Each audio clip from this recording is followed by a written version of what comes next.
تو یہ بات کہ جو فرض نماز ہے اصل اہمیت اس کی ہے. ہمارے ہاں عام طور پر مذہبی حلقوں میں اور خاص طور پر جو ذرا متصوفانہ انداز کے رنگ کے لوگ ہوتے ہیں وہ فرض کو تو بس ایسے ہی ادا کر لیتے ہیں کہ جیسے بس اس کی کوئی اہمیت نہیں ہے. بلکہ بعض لوگ وہ بھی ہیں کہ جو فرض کو ترک کر دیتے ہیں. نوافل پر سارا زور ہے، صرف رات کی نماز پر زور دیا جا رہا ہے. فرض نمازوں یہ ہم نے دیکھے ہیں، ایسے لوگ بالفعل دیکھے. یہ تمام چیزیں جو ہیں در حقیقت اس پھر راہ نبوت سے انسان کو ہٹا دینے والی ہیں. فرض کتنا فرض، نفل کتنا نفل. نوافل کے بارے میں جو ہے شریعت سے ثابت ہے، وہ تہجد بھی نافلۃ لک، حضور کے لیے تو لازم تھی، باقی کے لیے لازم نہیں ہے. جو قیام اللیل شروع میں تھا وہ لازم نہیں ہے. ہاں رمضان مبارک میں اس کی تشویق ہے، ترغیب ہے. وہ خاص ایک مہینہ ہے، اس میں دن میں کھانا پینا جو ہے وہ حرام کیا گیا، تو رات کو 2/3 رات یا 1/3 کم سے کم 1/3 رات جاگو اللہ کے قرآن کے ساتھ، اللہ کی کتاب کے ساتھ. تو یہ اصل میں جو توازن ہے یہ جو ہے بہت ضروری ہے.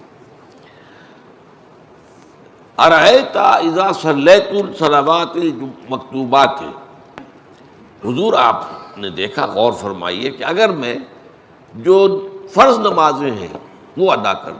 اب مثلا ایک حدیث مجھے اور یاد آئی، فرض نماز کی اہمیت کو بیان کرنے کے لیے حضور نے فرمایا جس شخص نے عشاء کی نماز بھی جماعت کے ساتھ ادا کی اور پھر فجر کی نماز بھی جماعت کے ساتھ ادا کی، اس کے لیے پوری رات کا قیام لکھ دیا جائے گا. فرض کی یہ اہمیت ہے. تو اذا صلیت المکتوبات صلوات المکتوبات وصمت رمضان، اور میں روزہ بھی رمضان کے روزے رکھ دوں، باقی روزہ رکھنا آپ کی مرضی پر ہے، رکھیں ٹھیک ہے، لیکن وہ لازم نہیں ہے. نجات کے لیے لازم جو بیس لائن ہے وہ جو عبادات فرض، اس کے بعد جتنا آدمی اضافہ کر سکے. حالات کو بھی دیکھیں، بعض حالات ایسے ہوں گے کہ اس میں اصل اہمیت جہاد کی ہو جائے گی، قتال کی ہو جائے گی. اب ایسا حال بھی ہو سکتا ہے کہ اسلامی نظام قائم ہے، اسلامی حکومت قائم ہے، نظام خلافت قائم ہے، تو اب قتال کا معاملہ جو وہ حکومت کے ذمہ ہے، حکومت انتظام کرے گی. اگر کہیں 10,000 آدمی چاہیے، 10,000 آدمی نکل آئے چل جانے کے لیے، تو باقی آرام سے گھر میں سوئیں یا نوافل پڑھیں، ساری رات کھڑے رہیں، ٹھیک ہے.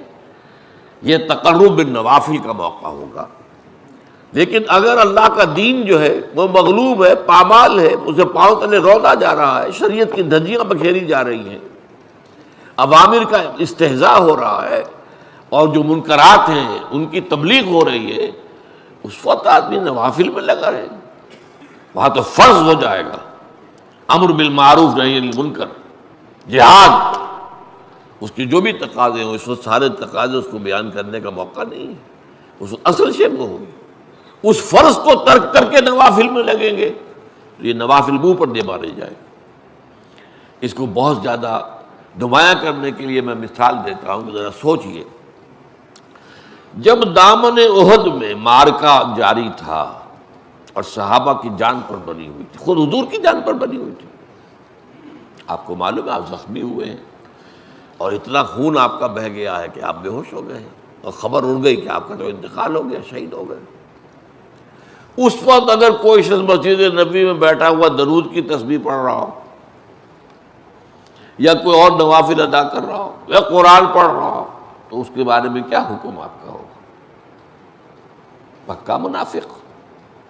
حالانکہ کام تو وہ اچھے کر رہا ہے، درود کی کتنی فضیلت آئی ہے، اور نوافل ہے، یا قرآن کا پڑھنے کا ایک ایک حرف کا 10 نیکیوں کا ثواب ہے.